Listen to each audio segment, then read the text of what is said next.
Welcome to the Soccer Tavern, where we're discussing the history, culture, and philosophy of the beautiful game. My name is Dave, and in this video we're talking about the history of the Croatia men's national soccer team. Pull up a seat and let's start the discussion.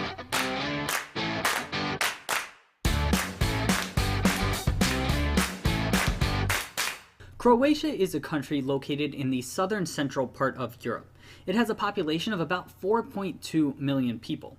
The Croatian National Soccer Federation is a member of UEFA, which is the European Confederation in FIFA.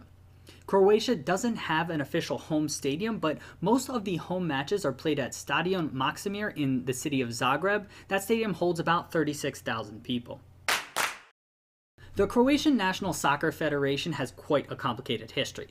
The Croatian Football Federation, or HNS after its Croatian name, was first established in the city of Zagreb on June 13, 1912. With the creation of what came to be known as the Kingdom of Yugoslavia in 1918, the HNS was absorbed into the Yugoslav Football Association in 1919. In 1939, the HNS was allowed to reform as a mostly autonomous organization, and after the outbreak of World War II, it joined FIFA as an independent state of Croatia in 1941. When the Federative People's Republic of Yugoslavia was formed in 1945, the HNS went back to functioning as an autonomous organization within the Yugoslav Football Association. Finally, with the outbreak of war in Yugoslavia in the early 90s, Croatia gained full independence on October 8, 1991. The HNS then rejoined FIFA in 1992 and officially joined UEFA in 1993.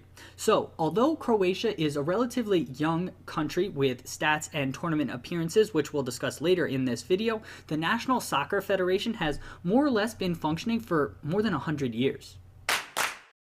The national soccer team has two nicknames, Vatreni and Kokasti. Both of these are Croatian words. Vatreni translates to the fiery boys, and Kokasti means the checkers. That comes after the kit and national flag of Croatia.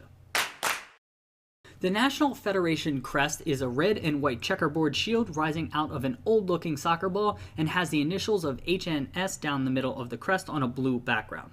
The checkerboard pattern of the shield comes from the Croatian coat of arms and the national flag of Croatia, which each feature this pattern. The old soccer ball is a reference to the sport of soccer, and with the historic soccer ball instead of a modern one, I believe it is referencing the Federation's founding more than a century ago. And the HNS letters represent the Federation's official name in Croatian. The blue background behind these letters comes from the Croatian national flag, so all three of the main colors of the flag are included in this crest. Including the 2018 World Cup, Croatia has appeared at 5 World Cup finals tournaments. The country's best ever finish was third place at the 1998 World Cup. From a continental competition perspective, Croatia has appeared at 5 European Championships. The country's best ever finish at a Euros came in 1996 and 2008 when they reached the quarterfinals of each of those tournaments. Croatia qualified for the 2018 World Cup by finishing second in Group I of UEFA World Cup qualification behind Iceland.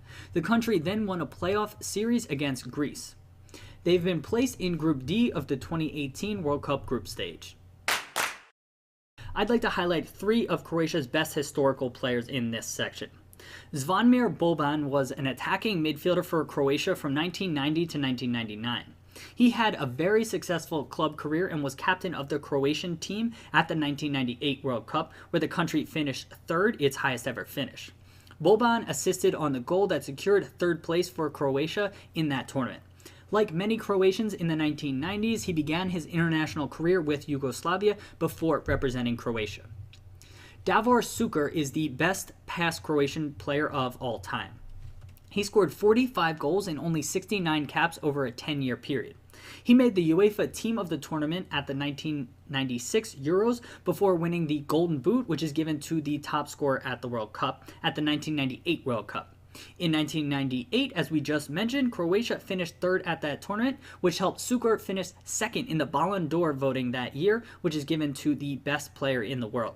He's the greatest Croatian goal scorer ever and holds the country's all-time goals scored record, and he's also currently president of the HNS. And finally, Robert Prosinecki is the last player I'd like to mention here. He was a talented midfielder who enjoyed success throughout his club career. He holds a unique distinction as being the only player in history to score for two different countries at the World Cup finals. He scored for Yugoslavia in the 1990 World Cup before also scoring for Croatia at the 1998 World Cup. And I'd like to highlight two players to keep an eye on for the 2018 World Cup squad. The star player is going to be Luka Modric, who is a metronome central midfielder who plays for Real Madrid in Spain. He's one of the best center midfielders in the world and is exceptional at keeping possession as well as finding the right pass at the right time. He's a truly special player who will be Croatia's most important man throughout the tournament.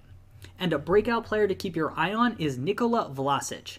He is a 20-year-old winger who plays for Everton in England. He was considered one of the best young players in the world, but has had a rough season with Everton that has seen his playing time dwindle. If he ends up making the Croatia squad, he should be a player to keep an eye on because he has great potential to break out at this tournament. Croatia's two main rivals are Serbia and Turkey. Croatia's rivalry with Serbia comes from the breakup of the former Yugoslavia due to ethnic tensions. The two countries have actually only met 4 times because soccer authorities do everything in their power to limit meetings between these two countries. The bad blood still exists between the groups of people from each nation, and it doesn't appear to be dissipating anytime soon. Croatia also has a budding rivalry with Turkey. That started at the 1996 Euros when both countries made their debut at that tournament. The two countries have also met in meaningful matches at the 2008 Euros and in 2012 Euro qualifying. Turkey and Croatia were in the same World Cup qualifying group for the 2018 World Cup, with Croatia emerging from it and going to the World Cup, while Turkey is not going to be at Russia. That has helped fuel this rivalry as well. The country's all-time record appearance holder is Dario Srna with 134 caps. Croatia's all-time record goal scorer is Davor Suker with 45 goals. And one last interesting fact for you, Croatia have not made it out of the group stage at a World Cup finals since finishing third at the 1998 World Cup. They've qualified for 3 World Cups and missed one entirely in that time. We're recording before the 2018 World Cup begins, so this may have changed, but Group D is one of the toughest groups at the 2018 World Cup, and this still may be applicable in the future. Check out the comment section of the video for any updates. So there you have it, a bit of history on the Croatia men's national soccer team. If you have anything else to add to the discussion, please let us know in the comment section below the video. Thanks for stopping by the Soccer Tavern. Hope to see you again soon. Cheers!